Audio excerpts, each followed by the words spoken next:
Hi, this is Mike from Mike's Unboxing Reviews and How To, and today we're going to take a look at the Dyson V7 Motorhead. Keep watching to find out more.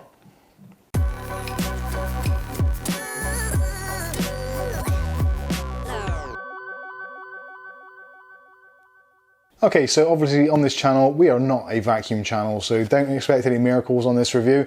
This is going to be a straight unboxing and my general consensus and opinion. Facts and figures, if you want that kind of thing, then you're better off going to some of the other videos, which I will possibly link in the description below. But for me, this is the perfect opportunity. The V7 has been reduced in price, is now the entry-level model in the Dyson range for the cordless stick vacuums. This is November 2019. Managed to pick this one up for £250 in the UK from Currys. It was on a special offer, and actually it seems to be that is going to be the regular price now. There is a slightly different version of this which was available at £199, but didn't include the Motorhead and some other bits and pieces like that, so it's just the corded stick itself. So accessories aside, let's take this thing out of the box and see what we actually get for £250. So first of all, this is a massive box, so it's going to be difficult to get all this unboxed on the table. So let's quickly go through some of the items and then we'll get all the stuff out and assemble it, and then we'll have a look and go through some of the features. So obviously you get your operating instructions, your manual, your warranty and all that kind of stuff. Now I was really lucky, I went to Currys, which is a UK store, and the Dyson rep who was there on site actually went through and registered all this online for me. I actually bought two vacuums, this one and an upright as well. So all this has been registered at Dyson. I've got a 2-year warranty, so we're all good. I don't have to worry about filling any of that out. So if you're buying online, obviously you'll have to fill those out, or you can do it online at www.dyson.co.uk or dyson.com, whichever it is. Again, I'll put some links in the description so you can do it for yourself. Looking in the box, so we get the wall mount, we get the wand attachment, which is in a kind of a metallic pink, which is good for Kath, she likes that. We get the vacuum itself, get the crevice tool, the brush tool, the power head, the power plug, and that looks to be pretty much it. Okay, so there we go, you get a bit of a better view of the items now. So again, got the V7 itself, the brush attachment, or I think this is just a general purpose tool, to be honest with you. So a nice feature on this is rather than having two tools, like a brush tool and a kind of general purpose tool, you've got this section which slides. So you just press the button and then you can use that for kind of light dusting. And if you just want to do regular surfaces, you can do that. That for me is pretty cool. I like that. It's a combination. It doesn't take up a lot of room. And the actual crevice tool itself is nice. You've got the little holes in the side there, so if you do get anything blocked, it's not going to damage the motor or anything like that. So you've still got some airflow going through there. Really nice little tool. The power head, really nice, got a pretty decent swivel on there, nice action. And also the brush bar itself, you've got two lots of brushes on here. So, well actually you've got three. You've got these very, very fine brushes along the trailing edge, which is great for picking up things like really, really fine dust, that sort of thing. You've got the black carbon fiber brushes, again, which are a little bit harder, but those are more for your hard floors, for picking up things and kind of chipping off little bits off of that. And then also you've got your stiff fiber bristles there, the red ones, which are designed for picking up fibers and that kind of thing off of carpets, rugs and all that sort of stuff. So actually pretty much all the bases are covered in this one power head, so it kind of automatically adjusts itself level wise with the wheels to pick up whatever it is you need to pick up, and you don't have to worry about changing the head. Literally it's all there, you just vacuum away. Essentially that is what we all want out of a vacuum. You just want to pick it up, clean your mess and not have to worry about changing over loads of heads or working out what setting is what. Essentially it's ready to go straight from the get-go. Now it's nice to see on this top section that you've got this nice clear area, so you can see if there's anything which may be obstructing it, such as kind of shoelaces or hair, all those kinds of things. But on the downside, obviously, because this is clear, you can pretty much guarantee that this is going to look quite dated and quite scratched up pretty quickly. At the moment it obviously looks pristine, but after a short while I can imagine this looking pretty tatty. So maybe that's one thing that they could have changed. But again, it's a dual purpose thing. It's good you've got the visuals, but it's going to tarnish quite quickly. All of the tools have got this new type of release system, which is better than what was on the V6 models and some of the older upright vacuums, where the actual release mechanism itself was generally on the vacuum. So obviously, if you do damage the release mechanism on any of these individual tools, you can replace the individual tool rather than actually replacing your vacuum, which is obviously far more expensive. All of the accessories are available easily on Dyson's website, eBay, Amazon, all those kinds of places. So again, if you want to buy any extra accessories, you can do quite easily. Now, that is one of the differences with this, because it is the kind of like the mid-level vacuum. It only comes with the 5 accessories. If you want, there's another one which comes with like 7 accessories. So a smaller power head for doing things like stairways and that kind of stuff. So you can actually buy those quite easily to add it on. You can get a little bit of discount on those as well from Amazon and places like that. So you can actually make up the more expensive kit by buying this separately and then adding on bits separately. So that is definitely an option. So let's look at some of the accessories, how they attach and how simple it is. Now, I've not actually attached anything to this yet, so this is completely new to me. It could be easy. I've actually used Dysons before, so I kind of get the gist of how they work. So let's have a look and see how they go. So this is the crevice tool. And that snaps in pretty nicely and feels pretty sturdy, and that whole section there feels pretty solid. So there's a little bit of flex in there, but not a great deal. I can't see that breaking particularly easily. So to release it, just press the button in and it slides out, and it does lock in really nicely. So that's pretty good. Same with this piece, then that's all locked into place. Everything's very clicky and very tactile. It all seems to work very nicely. There's a little bit of a wiggle to this section where it's a little bit loose. But I guess that's a better thing rather than it being tight and not being able to move it up and down. So you don't have to be particularly agile to be able to use this. Obviously, if you want to do things like the stairs, then you can put this attachment on and you can use it straight off like that. Again, with that on there, there is quite a little bit of weight to it. It's I wouldn't say it's difficult to use, but for slightly elderly people or people with any kind of difficulties in movement, you may struggle with this particular setup with the head on.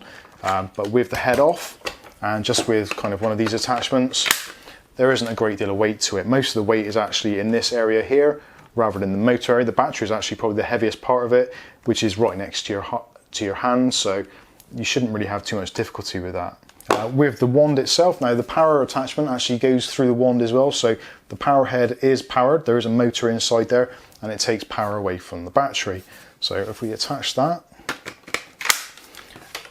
and then you attach the head on the end, so then this can be used for your regular vacuuming chores. So you can use this on normal floors, or again, if you want to do things up high. So say for instance, you live in the UK and it's at the moment we're in spider season.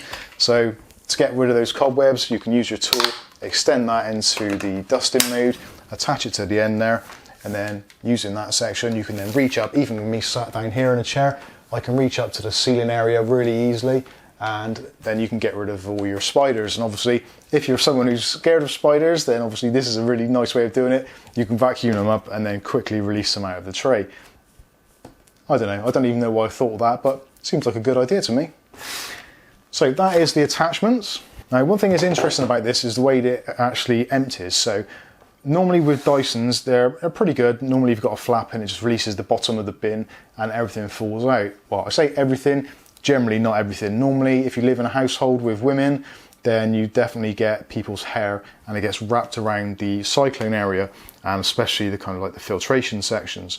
So with this model, they've got a new clean screen cleaning process. So there's actually a silicone ring, which is around the top here somewhere. So when you do the bin release, it actually scrapes the side of the filter and removes everything in one fell swoop. So on the top, you've got this red button, which has got the bin sign on it. So literally all you do is lift this up and there we go. The whole cylinder comes up and there is a silicone ring around the inside, which kind of scrapes this side section, the mesh, and then pushes it all out the bottom here. Now again, this is in the clear acrylic or plastic, whatever it is. I can pretty much guarantee within a short while, with things like small stones and things like that on the floor, this is going to get pretty scratched up and turn quite opaque quite quickly. These are quite difficult to keep clean and new looking, but we'll see what happens, and obviously we will revisit this video at a later date, maybe a few months time, to see how this thing is faring up, see how it all goes. But from what I can tell, that actually looks like a really good idea. And also, what is often a problem with Dysons, especially around that cyclone area, when there is dirt or debris stuck in there or hair, you end up having to put your hand inside and pulling everything out. Now with the previous model, where this didn't lift up, it was quite difficult to actually get inside on the V6 to pull hairs out. So at least with this one, you've actually got really good access inside to pull any debris out. So when you're done, it's all clean. You can then push the top down, which locks into place really nicely again, and there's the catch for the bin. So again, all very good, all very tactile. It feels really well built. Actually, there's very minimal flex or wobble in that actual upright in this section. It feels really, really sturdy, which is good. So you can be quite rough with it and it's going to be absolutely fine. So looking at other features around here, so on the top, you've got the option for high suction or max suction. So high suction or extended run gives you approximately 30 minutes of run time. It will be less if you've got the power head attached, because that is obviously a motor and will drain the battery a little bit more as well. But again, we'll be doing some runtime tests on this to see how it goes. And we'll also do some extended runtime tests as well later on to see what the life of the battery is like, how quickly it degrades and all that kind of stuff. So if you want to look out for those, then don't forget to click on the subscribe button and the chime icon and you'll be notified of all future videos. In the max suction setting, so you just flick that across, this gives you approximately 6 minutes of runtime with the head attachment, which isn't a lot. So 6 minutes, that's going to run down pretty darn quickly. For me personally, I don't think that's a great idea. Yes, it's going to give you a lot more suction, but from what I've seen of other people's videos on these particular Dysons, is the max suction actually on a carpet with the power head, there isn't a massive amount of difference between max suction and the extended runtime version. There's plenty of videos out there that show them kind of going through doing various tests, and essentially it works out the same. So from what I can tell, on the extended run mode, you still get exceptionally good suction power, but you get a better battery life, which is what it's all about really. 6 minutes to clean a house isn't a lot. 30 minutes, I think most people could do it quite easily in that time. So let's look at some of the other stickers. So again, we've gone through this one. So this is the dustbin emptying, the power settings on the top. This button here that's where your trigger is. Now it's not a variable trigger, which if you're used to using drills, you'll know about variable speed drills. So you pull the trigger a little bit and it speeds up a little bit, you squeeze it fully and it speeds up to full speed. With this button on here, it is either on or it's off, although there is some movement in it and there's no obvious kind of click to the button. So I'll just demonstrate how loud the motor is. If I put it into high suction extended run mode first of all and squeeze the trigger,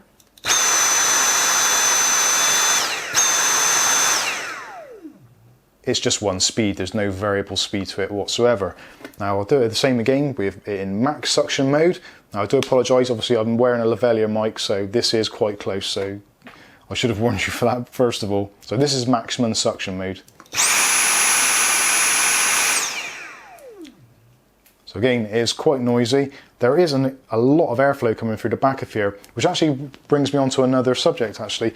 On the back section here, traditionally on most Dyson stick vacuums, there would be the HEPA filter. This doesn't have HEPA certification and there is no HEPA filter built in. I don't believe it's even an option on this. On the V7 Animal, there is a HEPA filter built in the back. So with this one, the only filtration you've actually got is through the screen itself inside, through this cyclone system. And also on the top, you've got this removable filter, which they suggest you clean once a month. This is just a kind of foam filter.